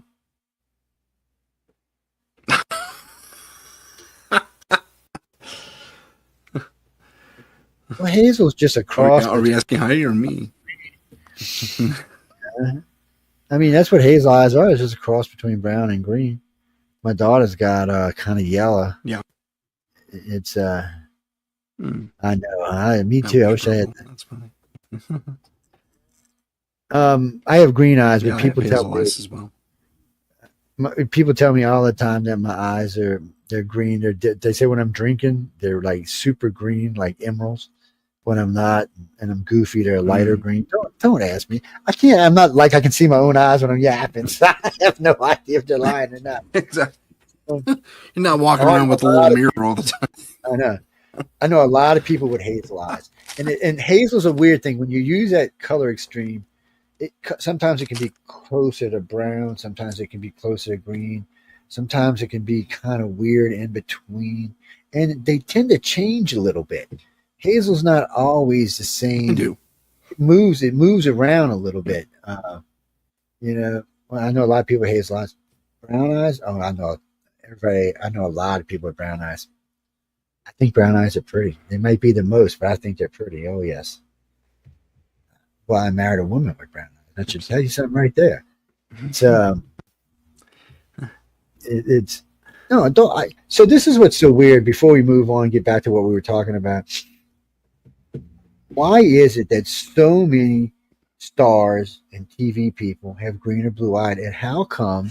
I can really understand them because it's kind of a show thing, but how come so many politicians have blue or green eyes? Really, blue eyes more than anything else. Blue eyes, I'd have to go check, but I think blue eyes, at one point they were only around 8%, but I think they're about 14% of the population now. Green's still somewhere around 2 or 3%. But brown is the majority by far. So why are there so many politicians, unless you're in Asia, which is majority brown eyes by far, everywhere else in the world, they tend to have blue eyes.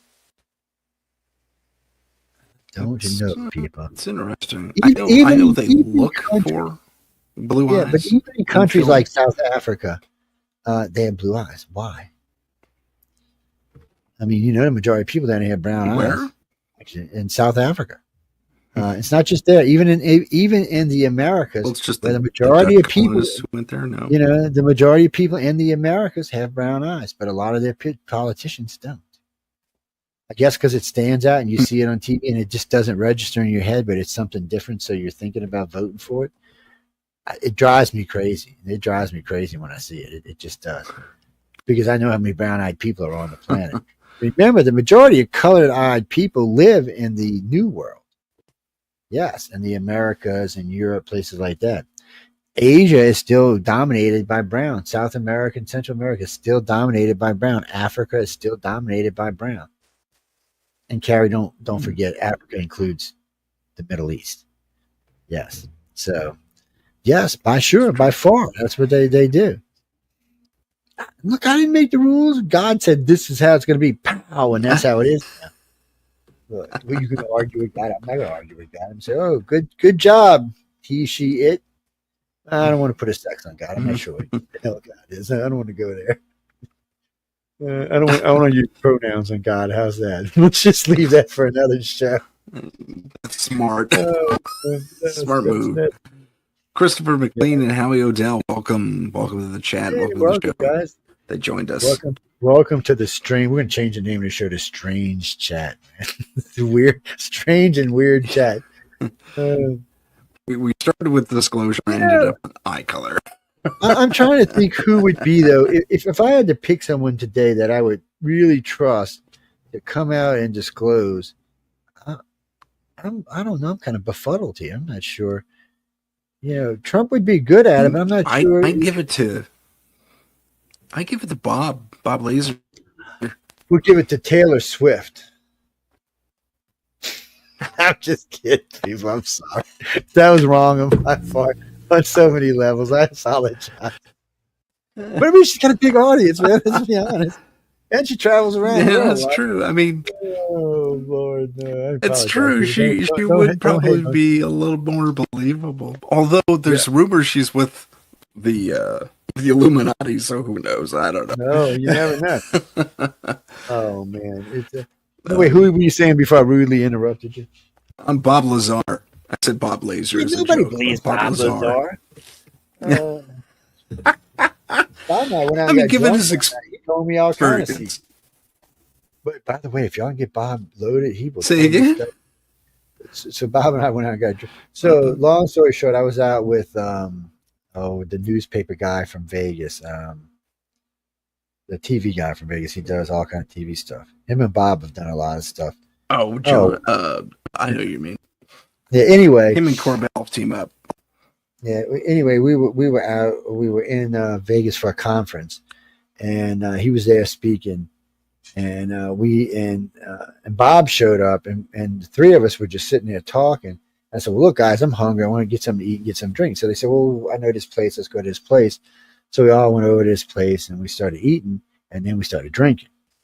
And because my day was done, I didn't have to go back. So it was there. So we all started drinking, and we got to talking. But of course, aliens and UFOs. George Knapp, and all kind of other stuff. And Bob just started telling us, he was buzzed. And before anybody asked, I don't think he was lying to me. He kind of changed his stories around a little bit about some stuff, but he was telling me shit I ain't never heard before. And then the next day, it was funny. He comes knocking. He said, "I'm going to take you to breakfast." I'm like, "Oh man, why you want to take me to breakfast?" So we go get breakfast, and my wife was with me. And he said, "Joe, you know you can't say anything about any of that, right?" And I said, "Bob, I'm not going to get you in any trouble." I said, "I had a good time."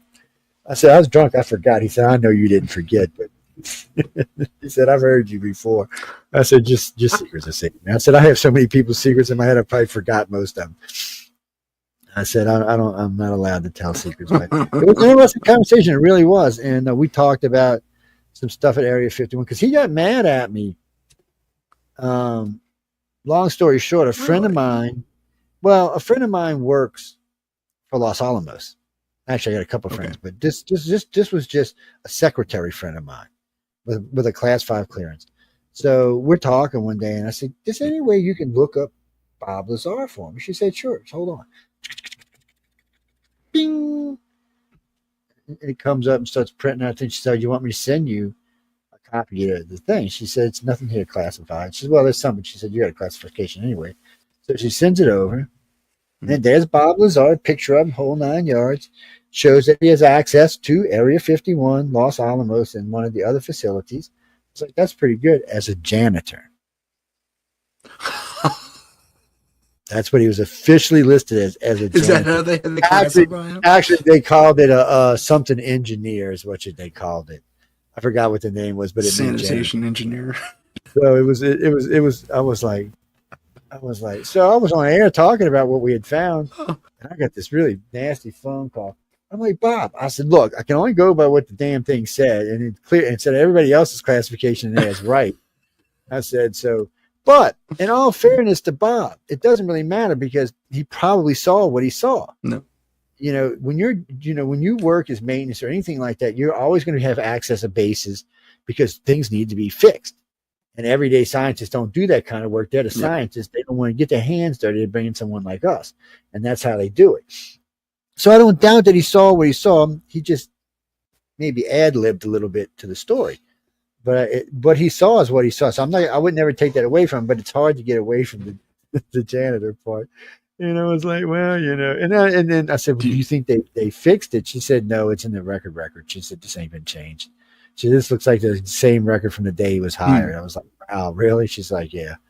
And poor girl, I got her in trouble because they transferred her to the WIP facility. and I cropped in a UFO in their underground facility. I got all kind of shit for it. No. I almost lost the classification of it. They were like, you can't do that. I said, it was a picture with a bunch of people with a big empty area, and I just tucked in a flying saucer in behind it, pretty good one, and just tucked it in behind it. And I said, look, they're out looking at their new saucer they just got. They went viral. So I even went online and said, no, it's fake. It's fake. No, nobody believed me. Everybody said, oh, it's real. Why'd you put it out if it was fake? You never put anything in it's fake. I was like, shit. I could never get it. It's still out there, too. And I was like, I had to call and apologize to the people who ran the place. I got at least 4 visits from people I can't even name on this show. And they were like, how'd you get the picture? I said, well, but it's not a classified picture. It's part of their package thing. Oh, well, you knew someone who sent you the package? I said, I just ordered it online. Oh, I don't believe you. And I was not giving up my friend for nothing, so it wasn't going to happen. Right. But it was fun. They figured it out anyway. They figured it out. She got slapped on the wrist. They didn't fire anything. Because, it was just a picture. It wasn't anything else. It didn't show any. It was the WIP facility is where they store all the nuclear waste that's not. It's like from the hospitals and stuff like that. It's not weapons grade. Weapons grade goes to Yucca Mountain, but all of this stuff is like things left over from any kind of radiation operation or different types of stuff they use, different types of dye they use, radioactive dyes and stuff like that. It's not like bomb grade or anything. But it was funny, dude. It was. I mean, it just took off. I was getting people writing me all over. Oh, Joe, you got to come on my show and talk about it. I said, I can't come on your show and talk about it. It's not real. Like, no, just make something up. Come on. I was like, no, it's not going to happen. Make something up. Holy shit. Yeah, it was crazy. It was crazy. I'm not even tell you said it was somebody big who told me that. I was like, no, it's not going to happen. It's not. It was funny though. That's funny. I guess we must have been in the thirst for a UFO picture at that time because this son of a bitch just went all over, and even the net wasn't even as good as it is right now, and it still went all over the place. I got a phone call from a guy in London. Oh man, how'd you get this? Are you in trouble for getting this? I'm like, no, I'm not because it's not real. Oh, Joe, we know you just said totally fake. And that's still the answer I get today. You just did it. You don't want to get in trouble. That's why I'm like, okay. It's what teaches me a lesson. Don't fake anything fake, you dumbass. That's what it taught me. Don't fake. Man. It was good, but if anybody will get disclosure, it will be Steven. He ain't going to be Greer, so nobody even tell me that BS. So the exopolitics people are actually Stephen Bessette, Michael Sala, and Alfred Weber. That's your 3. That's who created exopolitics, which I brought them all on show to please explain to me what the bleep and bleep and bleep and bleep and bleep was exopolitics. I brought on Alfred Weber and Stephen Bessette one night I mean, no, I brought on Stephen Bissett and Richard Dolan one night. First show I ever did, I got 4 words. 4 words. It was heated, is as nicely as I can say it, because they did not agree on what was going on with this, man. I was like, ooh. And Richard was getting hot. Steve was getting hot. I was like, okay. And at the end of the show, Steven said, I kicked his ass. Richard said, I kicked his ass. It was like, whatever. It was a good show. It had good ratings. It's still up there somewhere, too. It's available somewhere. It was. I'll find but, it. I mean, really. I think I want to watch that one. Oh, yeah, you'll enjoy it. If we're going to get disclosure, it's going to be through someone like Steve just doesn't give up. He is a madman. He is, and he is one of my favorite ufologists. And he was the first person to ever really take me serious when I first got in the field 40 years ago. He was, he did a lot to help me get going in the field. So, and I respect him in it, but I still give him trouble about disclosure. Even though if I got to give anybody a shot, I'm going to give it to him. But I'm still like, no, I ain't gonna. I tell it to him all the time. He gets pissed at me. He's like, it's going to happen. It's not going to happen. I said, me and you'll be in heaven, come back, be back, going back, come back, going back, and still nothing will be happening. I said, until we go off world and find some damn aliens, we're just not going to get to see these. I don't know. I'm hoping for something. And if anybody, if y'all are right, I mean, if anybody might do it, it might be Trump. But the right person's going to have to. He seems to have the administration that'll back a play like that. Yeah. Yeah. If I heard, I can't remember the name of the black-headed senator lady who did the interview, but I haven't heard her ask him yet for anything. Well, I mean, the whirlwind's been going on, so it may take a little while. I mean, he's been so busy with so much stuff. Something like this is going to be on the back burner. I haven't really heard anybody pulling out yet. You know what? I'm going to apply to the press room because they're taking podcasts now, and we have enough listeners and we might get in. If not, though, I'm going to send her a question and say, hey, look, if you're not going to let me in, can you at least answer this question about do you think that if there's any hidden information on extraterrestrials or UFOs, would the president release it? And that'll at least get the ball started. I know Stephen's always constantly got something going on, but it's not always the right questions. Sometimes you just got to ask.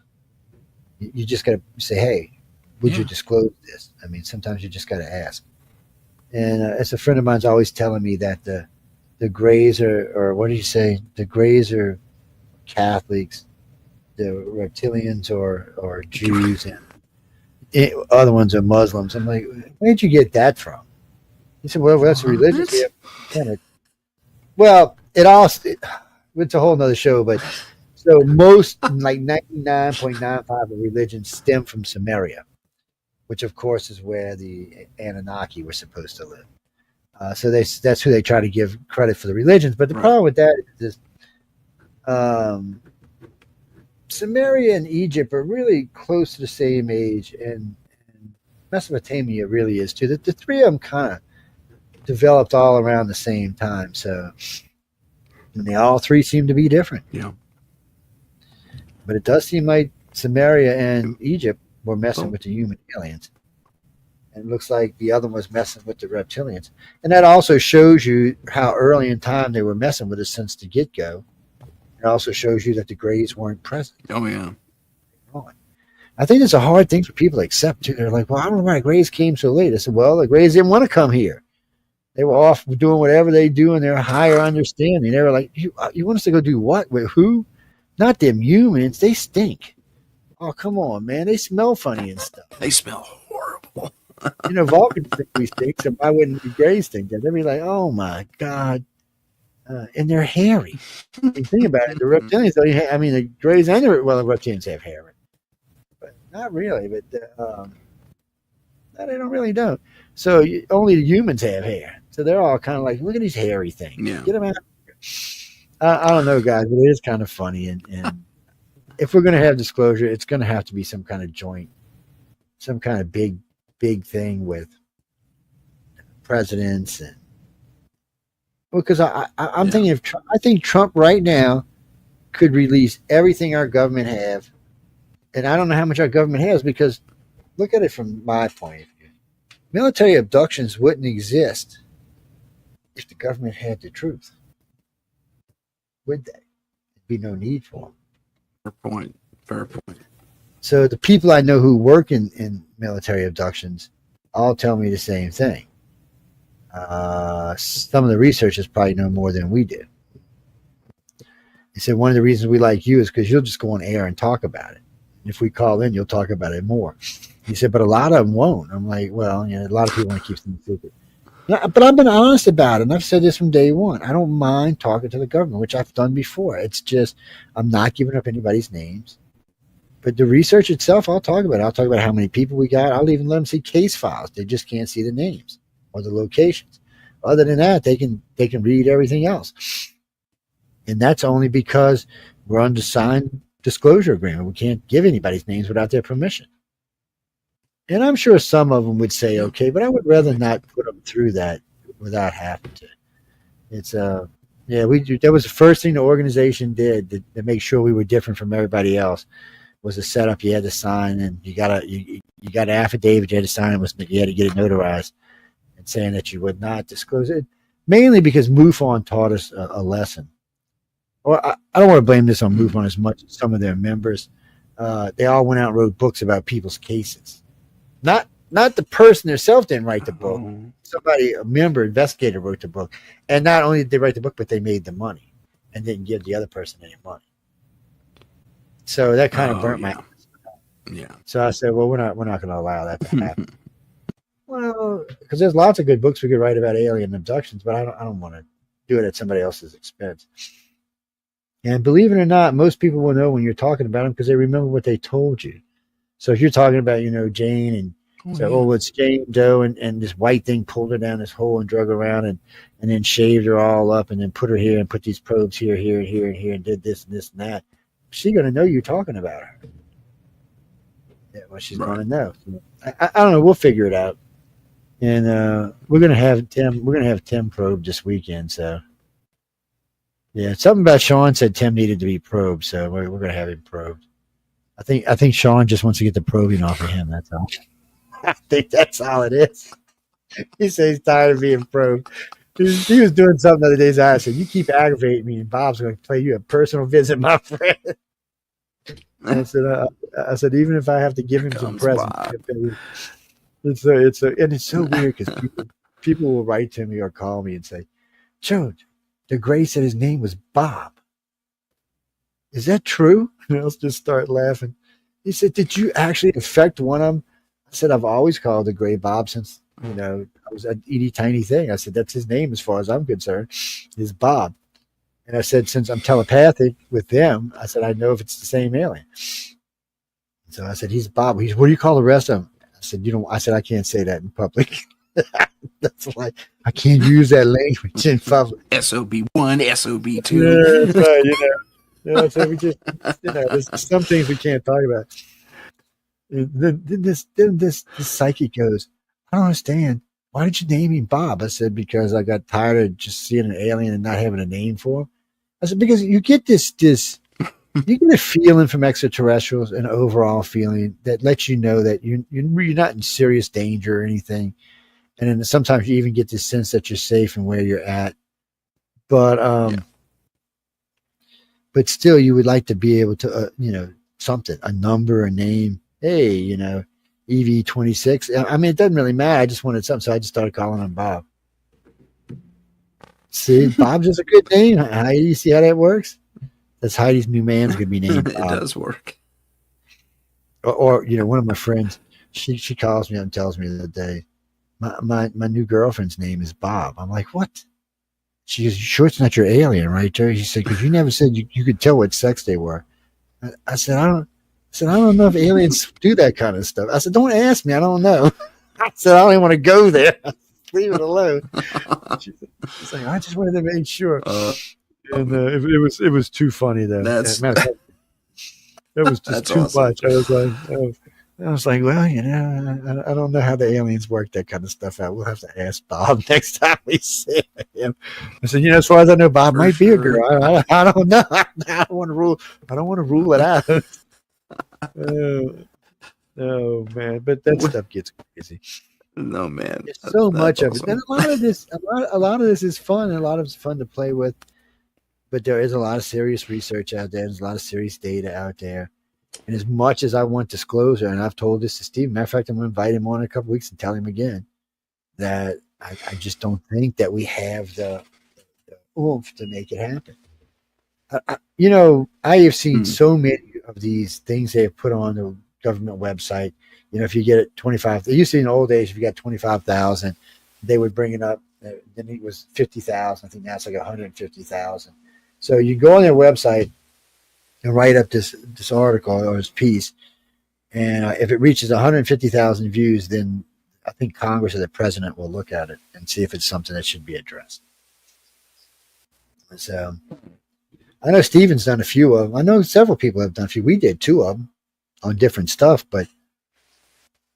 and they do address them, and you'll hear them even talk about them sometimes. But some of the stuff is just not important enough, at least not considering what's going on in the world today. That's the real problem with this extraterrestrial stuff or paranormal stuff or anything that's outside of the norm. There's so much what we would consider normal stuff swirling all the time. It's hard to squeeze in that 8, 10, 12% of abnormal to really look at it. And people want to know. It's not even that ordinary everyday people who don't even know what this is about, doesn't want to know. They do. Or sci-fi movies, paranormal movies, and UFO movies wouldn't sell so well. People are interested, but they're interested in a constructive way. And, as many paranormal shows as I've watched, I don't know how many of them I would consider constructive, maybe 1 or 2. Which was the first one? TAPS. That was the first one. And I had forgot all about TAPS. Don't they still own a hotel somewhere and do stuff like that? Oh, no, I watched TAPS because they were contractors. They were contractors. The only reason I watched them. I wasn't a big fan of them. I've had them both on the show a couple of times. But he asked me one day, he said, well, do you like our show? I said, well, I like y'all just fine. And he goes, and how many times have you watched it? I started laughing. He's like, we're not going to like the answer, are we? It's like, no, not so much. It's like, he's like, well, if we can't sell you and you do all of this, I don't know. I saw the first one. I was like, ooh. I said, after the 4th time I seen y'all playing with them cameras, I was like, oh my God, just shoot me now. And he started laughing. You did not, did you? I said, I did. And then both of them start going on, telling me all kind of stuff. And I'm like, well, I said, I'll give y'all another chance since y'all been on my show. I said, I'll watch y'all again. So I watched them for about a month. Then I get a phone call. Actually, I think it was Jason that called me. He goes, can we come back on? He said, we had some good ratings. I said, no, sure, come on. He said, so have you watched? I said, yeah, I watched the whole month. He said, what do you think? I said, I can't tell you. He's like, what was the other guy's name? Anyway, he goes, I can't tell you. And I was like, why? He's like, why? And I'm like, well, you're not going to like the answer. Both of them just started laughing. He was like, you a hard sell. I said, no. I said, you might not like what I do on the radio. I said, some stuff I say I'm sure you'd be offended by or something.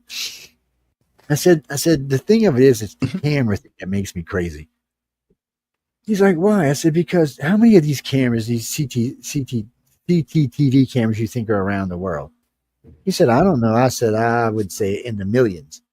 And I said, how many ghosts have they caught? Oh, shit, none. And I said, oh, well, that's not true. Maybe 4. And he's like, but we're better. We're going to the place where we know the ghosts are at. And I said, I'm going to tell you something when we go to break. I said, I'm not going to tell you on air, but I'm going to tell you when we go to break. He said, what's that? I said, you see none of that rolling flashlight bullshit? I said, don't do that anymore. It's obviously a fake. He said, how could you tell? I was like, dude. I said, that's like first year F up. Don't do that anymore. He's like, damn. He said, the other guy said, it looked great. I said, it didn't look great. It looked stupid. And I said, besides that, I said, if a ghost is going to get you, he's going to probably kick you across the room, fling it somewhere, and hit you in the head with it or some shit. He's not going to go, ooh, back and forth. And they both just started laughing. Come back from the break, they go, what did you tell them? They're in a different kind of mood now. I said, oh, yeah, they didn't like what I told them. I said, but they're going to fix it. They told me they're going to fix this, and that's all that matters. Now, what was it, Grant? Was his other one? Was Jason and Grant up there?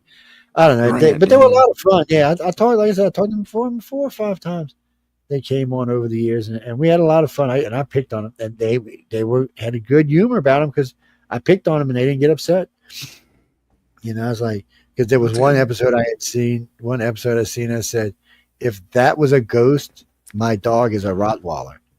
And he's like, well, what does your dog look like? So I posted up a picture of a 4-pound Chihuahua on the screen. Like, what? Yeah. Now you know what I'm talking about. Everybody in the audience was cracking up. We had people calling in left and right. But a lot of people really liked their show. I mean, a lot of people liked it. But my point about all this is there's no real ufology shows like this. The ones that are associated with Oh, did we lose him? Did we lose him? We lost him. Well, folks, he was probably going to say something really fun and profound there just for a second. Or I'm off the air. I'm not sure which. So let's find out. Let's hope it self-corrects in a second or two. Because, yeah, frozen. Okay. that was weird. I don't know if that's me or if it's him. Yeah, that was weird. Okay, yeah, I don't know. You're I back. think it was me because both images disappeared. So that was probably me. I'm not sure what was going on. Heidi says you went away. Yes, I disappeared there. I looked up and I seen both things going. I said, well, that's on me. So I looked over to check my phone, make sure I had internet, but it was still on. So I don't know, guys and girls. Sometimes things get because I'm talking about things I ain't supposed to talk about. That's fine. We're talking about things they don't want us to talk about. Like Heidi's new alien man. We're getting her an alien man. So these reptilians, Heidi, they can make themselves look so gorgeous. It's not even funny. If I had $1 for every person who told me this, I could be retired now. I mean, I've had people say they're the most stunning thing. They give off this vibe, this image, and all you can do is feel love and happiness. And the other things I can't talk about because it's a PG-rated show. But come by Friday and I'll tell you the rest. How's that?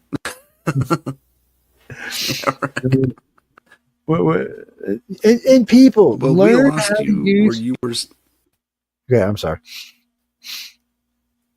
I was going to say we lost you right in the middle of a statement. Oh, what the hell was I saying? If you could rephrase. Oh, but you got to remind me what I was saying. You know what? Now I'm drawing a blank myself. Heidi, what was he saying? Heidi, you know. Heidi's on the backup, right? Oh, man, that's embarrassing. Now I can't remember. You were talking about Jason and Grant and how they were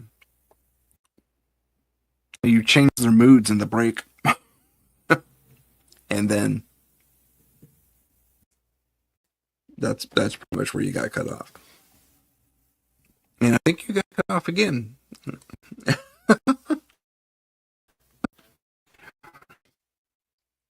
Oh man. Okay. I think he froze up again. That's very interesting. We are talking about things they don't want you to hear. Maybe, probably not. But when he comes back, yeah, no one can remember if anyone else is on the chat. Oh, he totally went away. Oh, well, he'll dial back in a sec, I'm sure, or log in. But regardless, this actually kind of gets me to a point to where that I wanted to talk about, where he mentioned earlier on that UFO reporting, hauntings, and all that stuff seems to be slowing down.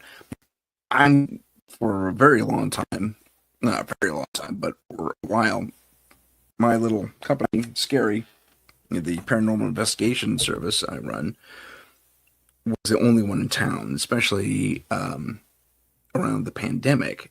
Well, that's pretty much still the case. There's one other group here, but I haven't had a call in up until like very recently. In fact, I got a case of this Sunday I'm going to be going to.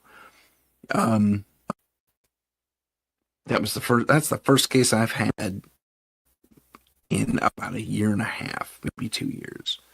So there is a strange slowdown.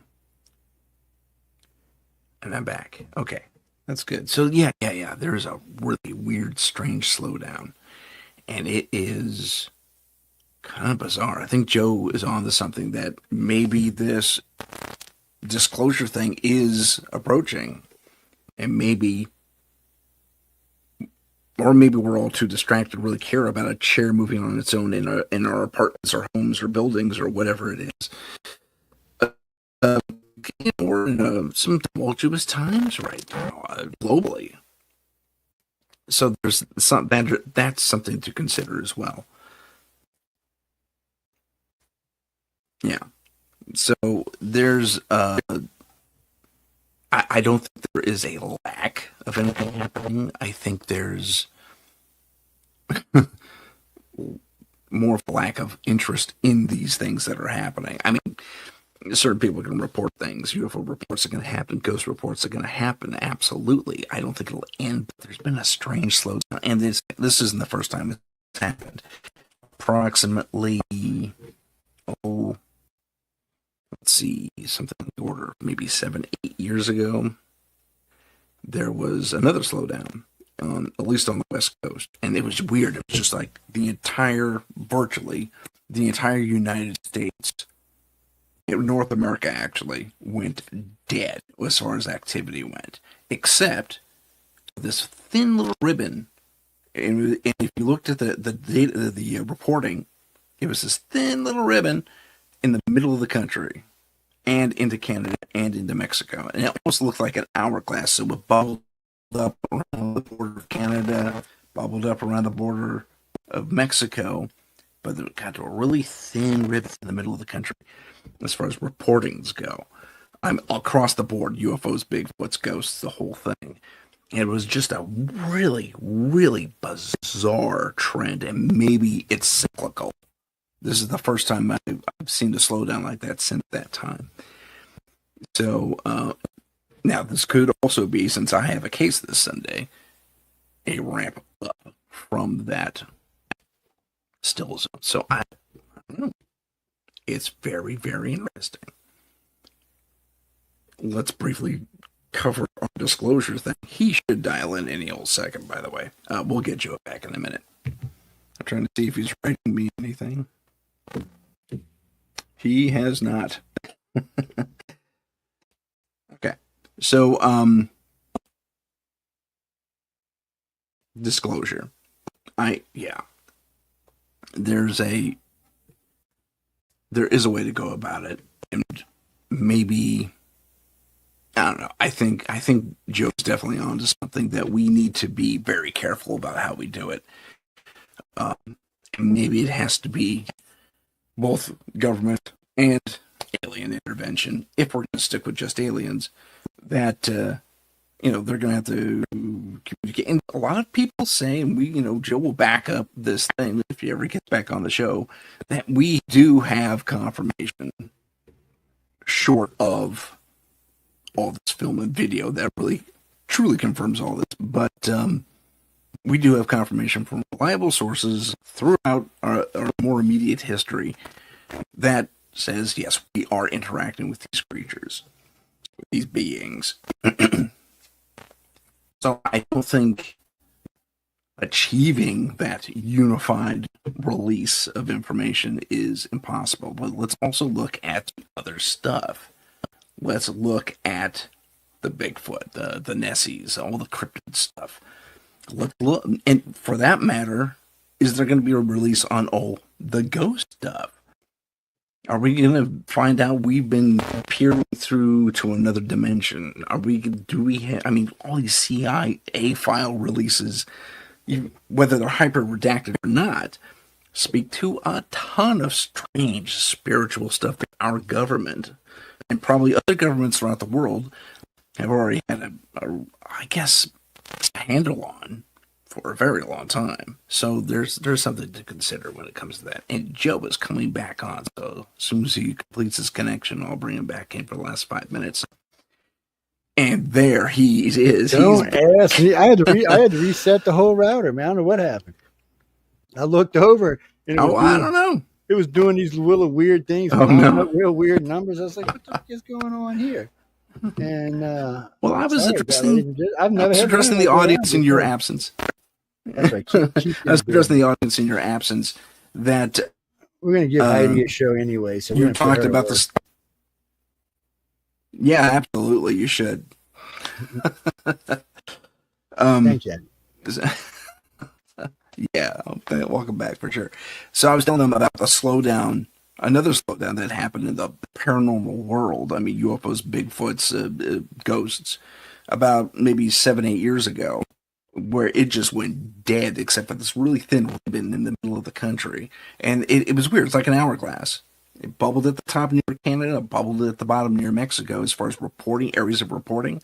And it was just, otherwise it was dead. And then the pandemic happened, and it was still, and that was understandable why things went dead, because no one was doing anything. They didn't care if the chair was moving in their living room or not. There's, but excitement. Sorry. But I was saying that there should, whether these things are being reported or not, we are super distracted right now. There's a lot going on in the world. Maybe people just aren't giving a damn if there's, Aunt Sally from 50 years ago sitting in her favorite chair in the living room, and she's been dead for a while. They're just going to deal with it until things get a little more, The everyday people, I can understand that. Like, people who are not interested in this stuff, I can understand that. But for the researchers, I would just think that they would be more interested in what was going on. It is funny because, like, New Orleans is a very haunted city, but New Orleans is also strange because. So how can I explain this? So Katrina came. It's hard. So New Orleans is a soup bowl, ladies and gentlemen. So we're completely surrounded by levees. The levees are 36 feet tall. So we're completely surrounded. So when the flood happened, New Orleans is actually above sea level in some of the surrounding areas, but everywhere else isn't. So what it seemed like happened is all the rest of the city and all the suburbs went dead. There was no activity paranormal-wise anywhere for more than almost a decade. It seemed like it took that long. But the French Quarter itself, the Vieux Carré as we call it, was smack full of everything you could think of. It was almost like they fled the high because it was salt water coming in. So I think they fled the salt water to get to some ground where it was fresh water and high ground. And that's what they ended up doing. So the quarter became very busy. St. Charles became very busy. The Marigny, these are all places that are old to start off with. I mean, they're 200, 300 years old to start off with, but this is where everything seemed to have gone. Now, finally, here we are about 20, 21 years, 24, anyway, later, and you're starting to see activity outside of the city again. Now, I couldn't tell you if this is new activity by new things that have happened, or if some of the old seems to have pushed its way back out of the city, back outward. But the activity in the city itself has definitely gone down about 50%. The Vieux Carré has dropped. It's strange. So you see that drop. So when I look around the U.S., and it's weird when you say about the hourglass, because it does seem like this has happened in areas first. It's like this area will slow down, that area will slow down. So I was looking, I was working with a friend of mine about Bigfoot the other day, and we were looking at the 5 major hotspots in Canada and the United States. And the amount of sightings have gone down 85%, maybe 86%. So we started looking for fresh ghost sightings. Just fresh ghost sightings, just anything on the web. It could be just garbage. We didn't even care. We were just looking for fresh ghost sightings. Man, we didn't find much. And if I type in new ghost sightings right now, it's crazy how low it is. Yeah, it is. I was speaking to that as well.